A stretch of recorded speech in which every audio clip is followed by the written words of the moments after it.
प्रदेश के आर्थिक विकास को गति देने के लिए सरकार अब अपना पूरा ध्यान औद्योगिक विकास पर लगा रही है। साल 2025 को औद्योगिक वर्ष के रूप में मनाया जाएगा। इसके लिए देश के विभिन्न औद्योगिक समूहों से सीएम डॉक्टर मोहन यादव ने स्वयं बात की है। हाल ही में मुख्यमंत्री ने मुंबई में उद्योगपतियों के साथ बैठक कर उन्हें मध्य प्रदेश आने का न्योता दिया है। इसमें रिलायंस अनिल धीरूभाई अंबानी ग्रुप ने शहडोल में रक्षा क्षेत्र में 50,000 करोड़ रुपए की इच्छा जताई है। बैतूल, शहडोल और दमोह में 17,000 करोड़ रुपए के निवेश का JSW लिमिटेड ने प्रस्ताव दिया है। दावा है कि उज्जैन में हुई पहली रीजनल इन्वेस्टर समिट और मुंबई में मिले निवेश के प्रस्तावों को मिला लिया जाए तो प्रदेश में 1,60,000 करोड़ से अधिक का निवेश होगा, जिसमें 2 लाख को रोजगार मिलेगा। उज्जैन के बाद 20 जुलाई को जबलपुर में रीजनल इन्वेस्टर समिट होगी। इसमें बायर सेलर मीट भी होगी। विभिन्न समूहों के लगभग 1,000 प्रतिनिधि भाग लेंगे। 70 परियोजनाओं का लोकार्पण और शिलान्यास होगा। इस समिट में रक्षा और कृषि उत्पादकों से जुड़े क्षेत्रों में निवेश की संभावना है। कल 20 जुलाई को इन्वेस्टर समिट करने वाले हैं, जिसमें देश भर के अलग अलग निवेशक, औद्योगिक घराने, हमारे प्रदेश के अंदर के उद्योग, व्यापार, व्यवसाय को बढ़ाने वाले अलग अलग क्षेत्र के बड़ी संख्या में नए प्रस्ताव आने की संभावना है। हम उम्मीद कर रहे हैं कि मध्य प्रदेश के संसाधन के बलबूते पर खास करके कृषि, शिक्षा, चिकित्सा, हेल्थ, इंडस्ट्री की तीनों प्रकार है, लघु उद्योग, हेवी उद्योग या मध्यम श्रेणी से नीचे वाले कुटीर उद्योग, सभी प्रकार के उद्योगों से जुड़ करके ही प्रदेश की प्रगति की जा सकती है। इसी थीम पर लगातार हमारी सरकार काम कर रही है। जबलपुर में होने जा रहे रीजनल कॉन्क्लेव मील का पत्थर साबित होगा। इसी तरह का आयोजन सितंबर में ग्वालियर और अक्टूबर में रीवा में होगा। सागर या दमोह में भी समिट प्रस्तावित है।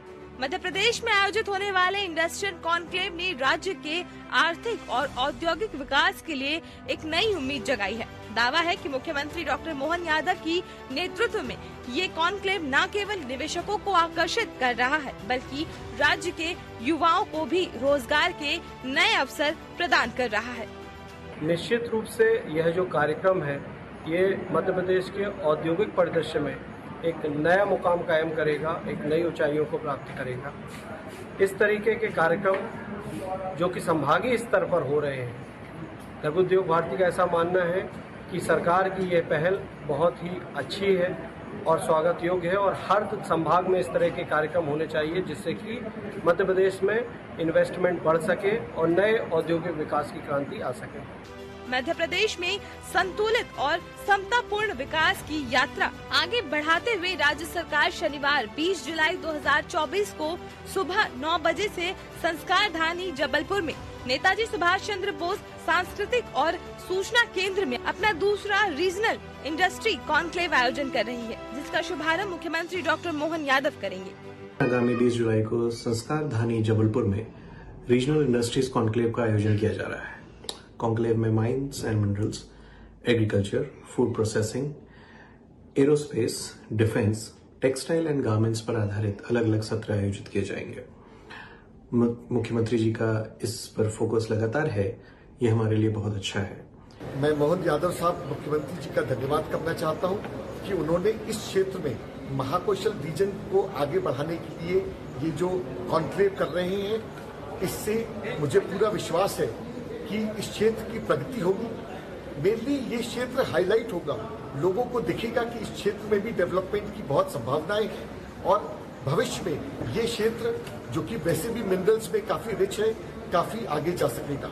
ऐसा माना जा रहा है कि जो नई घोषणाएं होंगी उससे लघु उद्योगों को, स्थानीय उद्योगों को, पुराने उद्योगों को भरपूर लाभ मिलेगा। हम पुनः शासन से आग्रह करेंगे कि इस तरह के रीजनल मीट अलग अलग संभागों में करते जाएं।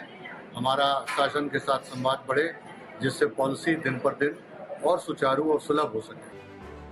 मध्य प्रदेश इंडस्ट्रियल कॉन्क्लेव निश्चित रूप से राज्य के विकास के लिए एक महत्वपूर्ण कदम है, लेकिन इसके सफल और संतुलित क्रियान्वयन के लिए सरकार के साथ साथ उद्योगपतियों को भी मिलकर काम करना होगा। तब जाकर निश्चित ही विकास के साथ रोजगार के नए आयाम मध्य प्रदेश गढ़ेगा। भोपाल से TV24 के लिए प्रिंस गुप्ता की रिपोर्ट।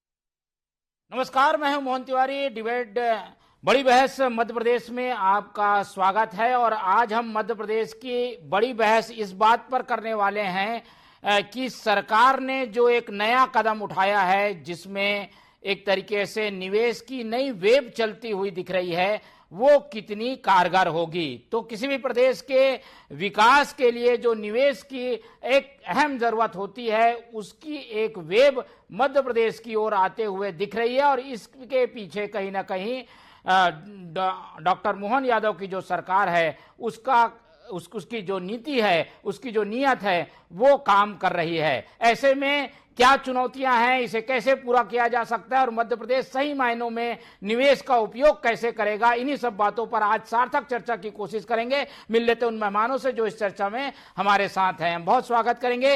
हमारे साथ इस पूरे मामले में चर्चा के लिए मौजूद हैं तेज कुलपाल सिंह पाली, अध्यक्ष हैं ये भोपाल चैम्बर ऑफ कॉमर्स के, बहुत स्वागत करेंगे उनका। हमारे साथ मौजूद हैं अंशुल अग्रवाल जी, जो कि सीए हैं और आर्थिक मामलों के जानकार हैं, उनका बहुत स्वागत करेंगे। इसके अलावा बीजेपी का पक्ष रखने के लिए हमारे साथ मौजूद हैं ब्रिज गोपाल जी, जो कि बीजेपी के प्रवक्ता हैं, बहुत स्वागत करेंगे उनका। तो तीनों मेहमान हमारे साथ बने हुए हैं। और जैसे कि हमने अपने रिपोर्ट में बताया कि मध्य प्रदेश अब तक औद्योगिक विकास के लिए एक तरीके से तरस रहा था, प्रयास कई हुए, पर वो फलीभूत नहीं हो पाए। लेकिन अब कुछ कोशिशें ऐसी हो रही हैं जिससे जमीनी हकीकत बदलेगी और निवेश यहां पर औद्योगिक विकास के रूप में दिख सकेगा। और इसीलिए लगातार मध्य प्रदेश के मुख्यमंत्री प्रयास कर रहे हैं। उनके प्रयासों में किस तरीके की स्थितियां बन रही हैं, आगे क्या हो सकता है, एक एक करके प्रतिक्रिया लेते हैं। पहले बीजेपी की ओर चलते हैं।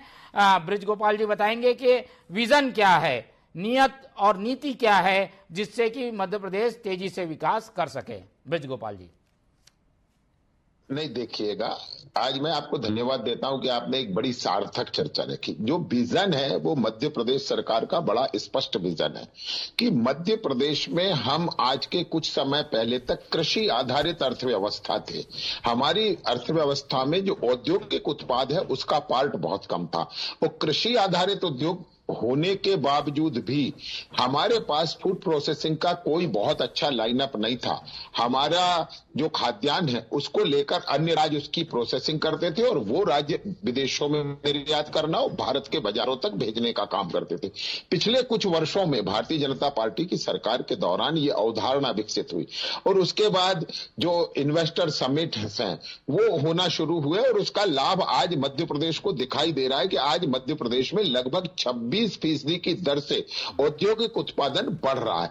और जब औद्योगिक उत्पादन बढ़ता है तो प्रदेश की आर्थिक स्थिति बदलती है और जब औद्योगिक उत्पादन बढ़ता है तो हमारे युवाओं को रोजगार का भी सृजन होता है।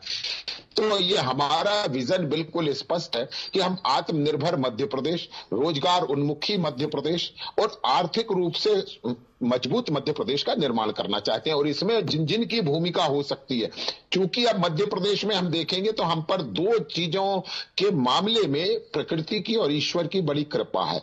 एक तो है हमारी जो कृषि उत्पाद है उनकी विविधता। हम दलहन में भी हैं, हम तिलहन में भी हैं, हम धान में भी हैं और हम गेहूं के उत्पादन में भी आज देश में नंबर 1 है। तो ये जो विविधता है ये हमें आगे करती है। दूसरा जो हमारे लिए सबसे बेहतर है वो है मध्य प्रदेश की भूमि। मध्य प्रदेश की भूमि के नीचे जो खनिज संपदा है वो भी हमें लीडर बनाने में बहुत महत्वपूर्ण भूमिका अदा कर सकती है। हमारे पास खनिज संपदा है, हमारे पास वन संपदा है और हमारे पास कृषि उत्पाद है। तो इसके दृष्टि से सरकार ये देखेगी कि हम किस तरह देश भर में लीडर के रूप में आगे बढ़े। और उसमें भी ये मोहन यादव जी का मैं धन्यवाद दूंगा कि उन्होंने इस इन्वेस्टर समिट को, जो बायर सेलर मीटिंग्स हैं, इनको मध्य प्रदेश के स्तर पर ना करके क्षेत्रवार करने का जो काम किया है, इससे क्षेत्र की जो विविधता है, जैसे जबलपुर का यदि हो रहा है तो जबलपुर और महाकौशल और विंध्य इस क्षेत्र में किन किन चीजों की संभावना है उन पर विचार होगा। फिर जब उज्जैन में होगा तो वहां का होगा। इस तरह से मध्य प्रदेश की विविधताओं का लाभ लेना और मध्य प्रदेश की अर्थव्यवस्था को गति देना। एक और काम इसमें हाथ में लिया है कि केवल मध्य प्रदेश में ही नहीं, ये जो डीलर समिट, जो इन्वेस्टर समिट हो रहे, इसके बाद हम कोयम्बटूर, बेंगलोर, दिल्ली, इनमें भी जाकर अपने कार्यक्रम आयोजित करेंगे, जिस तरह माननीय मुख्यमंत्री जी ने अभी मुंबई में किया था कुछ दिन पहले। तो इस तरह का हम अभियान निरंतर चलाएंगे और अंतरराष्ट्रीय स्तर पर भी ये प्रयास करेंगे कि अंतरराष्ट्रीय जो प्रतिनिधि मंडल है वो हमारे यहाँ शामिल हो और हम भी उनके पास जाकर उनकी क्या समस्याएं हैं मध्य प्रदेश में उद्योग लगाने की, उस पर हम काम कर सकें और हम एक आत्मनिर्भर मध्य प्रदेश का निर्माण कर पाए। बिल्कुल, तो सोच बड़ी है और इसके लिए प्लानिंग भी काफी बड़ी होनी चाहिए और वो दिख रही है। अलग अलग तरीके से मध्य प्रदेश में निवेश कैसे आए, उसके लिए प्रयास जो है वो हमें इस तरीके के कार्यक्रमों के जरिए, इन्वेस्टर मीट के जरिए दिखाई दे रहे हैं। कोशिश केवल एक कि मध्य प्रदेश को आत्मनिर्भर बनाना है। अगर मध्य प्रदेश आत्मनिर्भर होगा तो यहाँ के हर व्यक्ति को इसका फायदा मिलेगा। चलते हैं, हमारे साथ चैम्बर ऑफ कॉमर्स के प्रतिनिधि भी मौजूद हैं, उनसे समझते हैं कि जब ये कोशिशें हो रही हैं तो चैम्बर ऑफ कॉमर्स का क्या, किस तरीके की भूमिका निभा रहा है, वो कैसे योगदान दे रहा है। हमारे साथ मौजूद हैं तेजकुल पाल जी, उनसे समझते हैं। सर, हम देख रहे हैं कि प्रयास काफी हो रहे हैं, लेकिन स्थानीय व्यापार के लोगों से जुड़े हुए लोगों के बिना सहयोग के ये सब संभव नहीं हो पाएगा। आप लोग अपनी भूमिकाएं कैसे देखते हैं, किस तरीके की भूमिका चैम्बर ऑफ कॉमर्स की यहाँ दिखाई देगी हमें? मैं सबसे पहले धन्यवाद देना चाहता हूं डॉक्टर मोहन यादव जी को कि उन्होंने इनिशिएटिव लिया है, और मैं आपको चैम्बर के माध्यम से बताना चाह रहा हूं कि हमारे पास मध्य प्रदेश में chamber of commerce her city में है। अब मैं भोपाल के चैम्बर ऑफ कॉमर्स की बात करूं तो हमारे पास 3500 मेंबर हैं और हमारे पास इतने सक्षम मेंबर हैं कि वो अगर उनको ये सब सुविधाएं यहाँ पे सरकार की तरफ से अगर मिले, एक विंडो काम हो जाए और कुछ सहूलतें जो सरकार हमें दे, जो बाहर बुलाने के इन्वेस्टर्स की जरूरत ही नहीं पड़ेगी मेरे हिसाब से। तो यहाँ पे खुद ही आदमी हमारे व्यापारियों में इतने सक्षम है कि वो बड़े से बड़ा उद्योग लगाने में सक्षम है। और जैसे आप इंदौर की ही बात कर रहे हैं, सॉरी जबलपुर की बात कर रहे हैं, जबलपुर में भी एग्री बेस्ड इंडस्ट्रीज बहुत लग सकती हैं। अब जबलपुर का मटर दुनिया भर में जाता है। जबलपुर का हरा मटर जब सीजन में होता है तो उसकी प्रोसेसिंग का कोई यूनिट अगर लग जाए वहां पे तो सोने पे सुहागा हो सकता है। तो ऐसे कई उत्पाद हैं यहाँ पे, एग्री उत्पाद इतने हैं मध्य प्रदेश में कि एग्री बेस्ड उद्योग बहुत ज्यादा सफल हो सकते हैं। दूसरा मेरा कहना है कि मध्य प्रदेश में अपार आज सुंदरता है, मध्य प्रदेश में अपार टूरिज्म की जरूरत है। मध्य प्रदेश टूरिस्ट डेस्टिनेशन बन सकता है। मध्य प्रदेश में टूरिस्ट डेस्टिनेशन की 50 जगह बन सकती हैं। यहाँ पे डेस्टिनेशन वेडिंग्स हो सकती हैं। यहाँ पे मतलब नेचुरल ब्यूटी इतनी है कि लोग बाहर से ज्यादा मध्य प्रदेश में आके अपने कार्यक्रम करना पसंद करेंगे।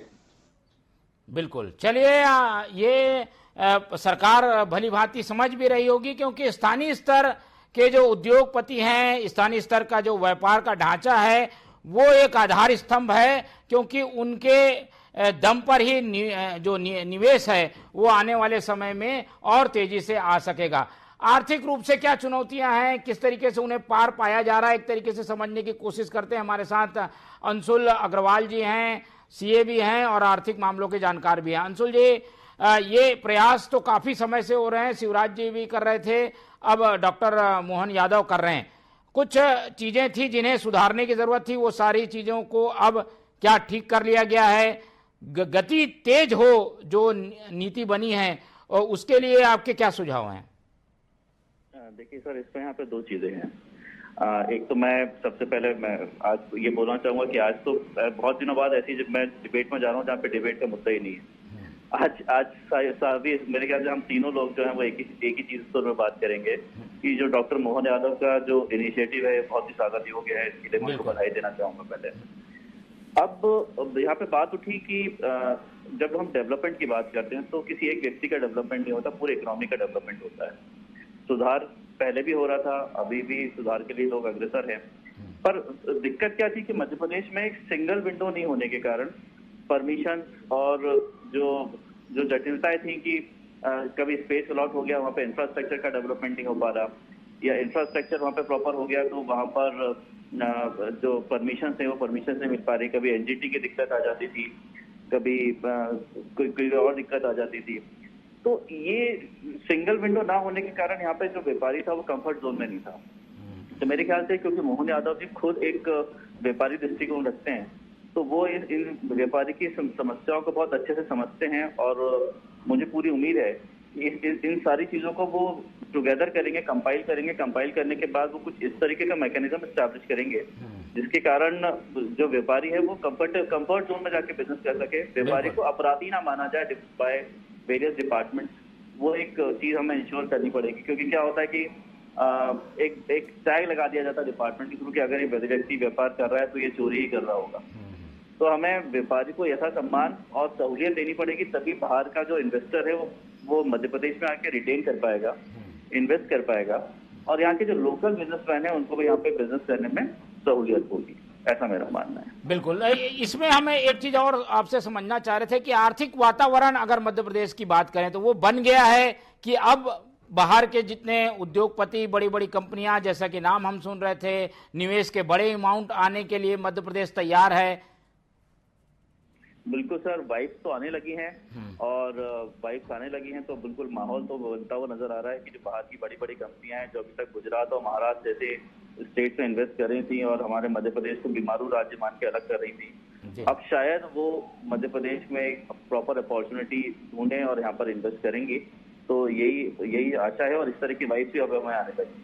ठीक है, बिल्कुल, और इसीलिए हमने आज ये सार्थक चर्चा रखी है जिसमें राजनीति को अलग रखा है। राजनीति के परे इस बारे में हम चर्चा कर रहे हैं, सुझाव जानने की कोशिश कर रहे हैं कि मध्य प्रदेश में निवेश का आगमन तेजी से कैसे हो और जो विकास की गति है वो कैसे बढ़ सके। एक बार फिर से हम चैम्बर ऑफ कॉमर्स के हमारे प्रतिनिधि तेजकुल पाल सिंह जी मौजूद हैं, उनसे समझने की कोशिश करते हैं।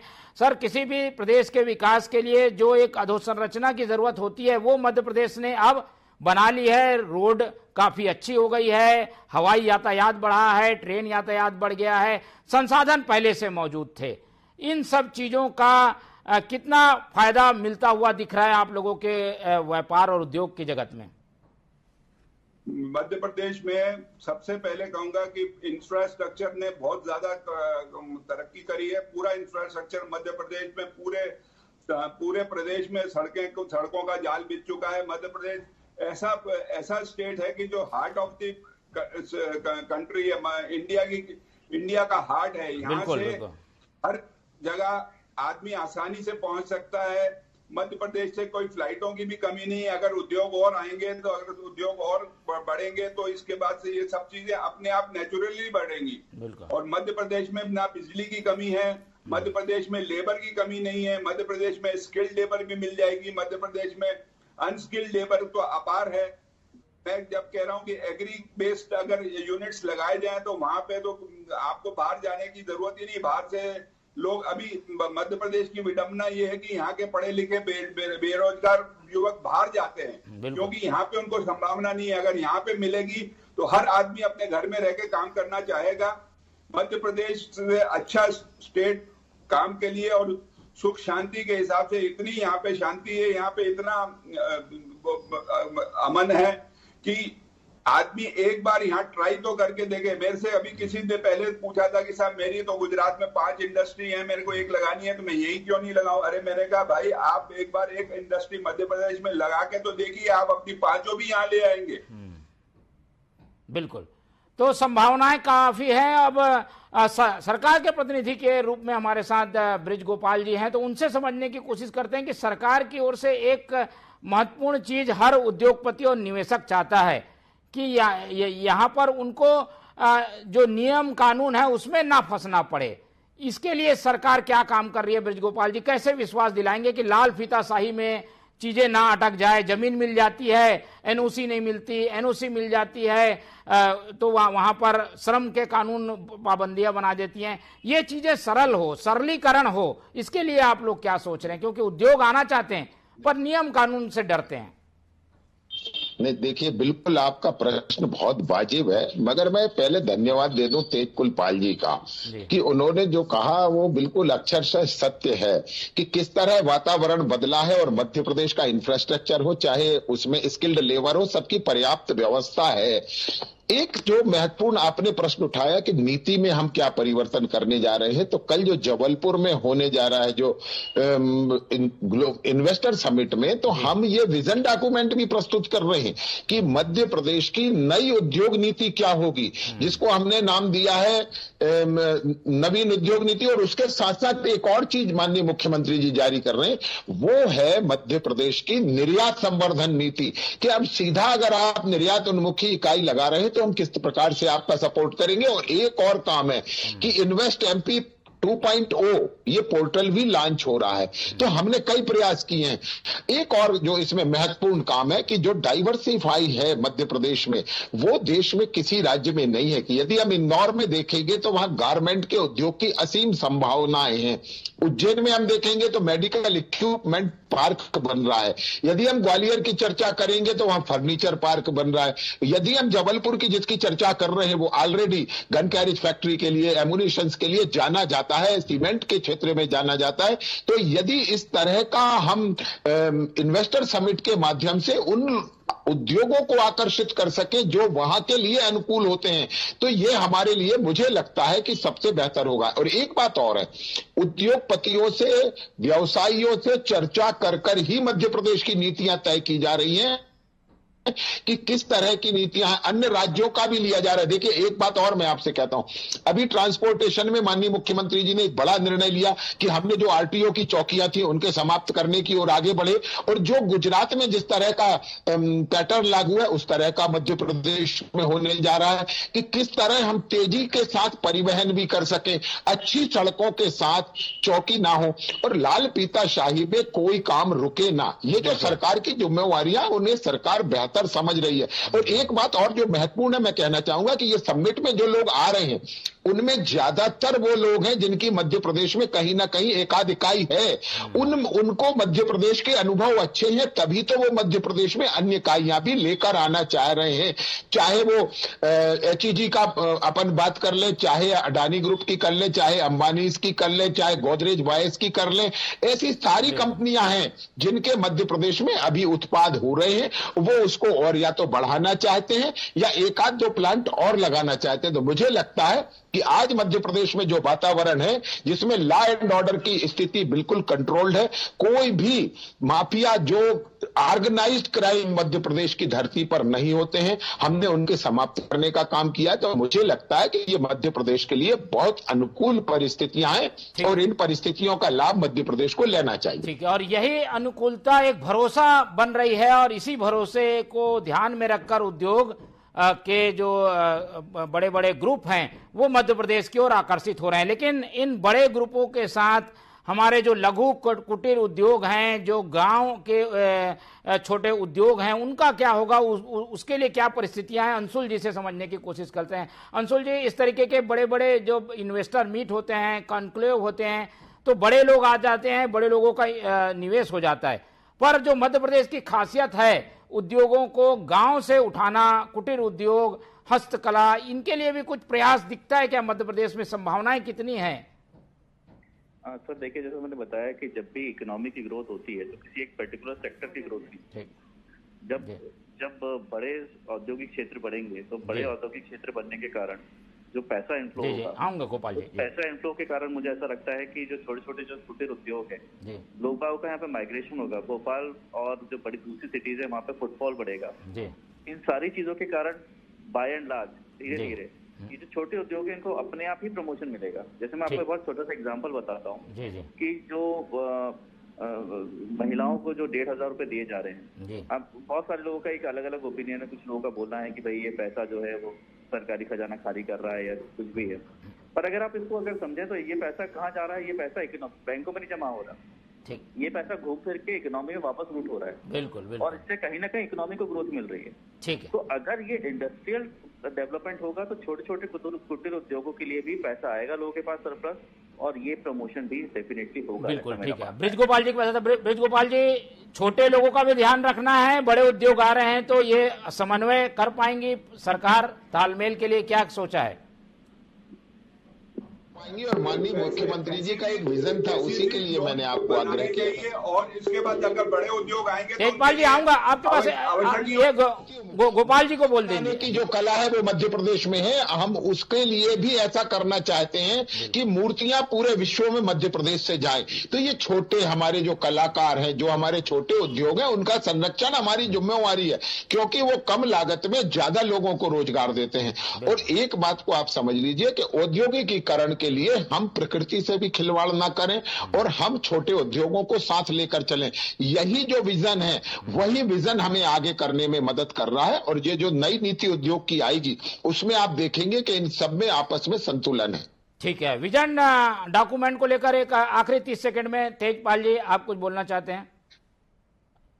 मैं कह रहा हूँ एसईजी लोन्स को डेवलप करना चाहिए, और अगर बड़े उद्योग आएंगे तो उनको जरूरी है कि उनके साथ एंसिलरीज लगेंगी, जो छोटे रूप में आदमी अपने भोपाल मतलब मध्य प्रदेश के गांव खेड़े में और छोटे कस्बों में लगा के उनके एक इंडस्ट्री के पीछे कम से कम 100-150 एंसिलरीज लग जाती हैं, जो उनको उत्पाद को, उनकी छोटी छोटी चीजों को उत्पाद करके देते हैं। तो आवश्यक रूप से ही एक इंडस्ट्री के साथ लघु उद्योग और छोटे उद्योगों को भी बहुत ज्यादा चांस मिलेगा ग्रो करने का। बिल्कुल, तो ये एक दूसरे से जुड़ी हुई कड़ियां हैं। बड़े उद्योग आएंगे तो छोटे उद्योग को भी फायदा होगा, और यही हम भी चाहते हैं कि निवेश हो तो चौतरफा हो। जैसे कि अलग अलग सेक्टरों में ये कॉन्क्लेव होंगे, वैसे वैसी चीजें और सामने आएंगी, तब और डिस्कशन करेंगे। फिलहाल समय कम है, लेकिन इस सार्थक चर्चा में हमने जानने का प्रयास यही किया कि मध्य प्रदेश में निवेश की वेव कितनी तेज चल रही है। इस पूरी चर्चा में हमारे साथ तेज कुलपाल सिंह जी जुड़े, उनका बहुत धन्यवाद। अंशुल अग्रवाल जी ने हमें समय दिया, उनका धन्यवाद। और ब्रिज गोपाल जी हमारे साथ बने हुए थे, उनका बहुत बहुत धन्यवाद। तो तीनों मेहमानों का धन्यवाद करते हुए आज की ये चर्चा ही खत्म करते हैं, और आप लोग से रखते हैं उम्मीद कि आप लोग देखते रहेंगे TV 24। रखिए अपना बहुत ख्याल। नमस्कार।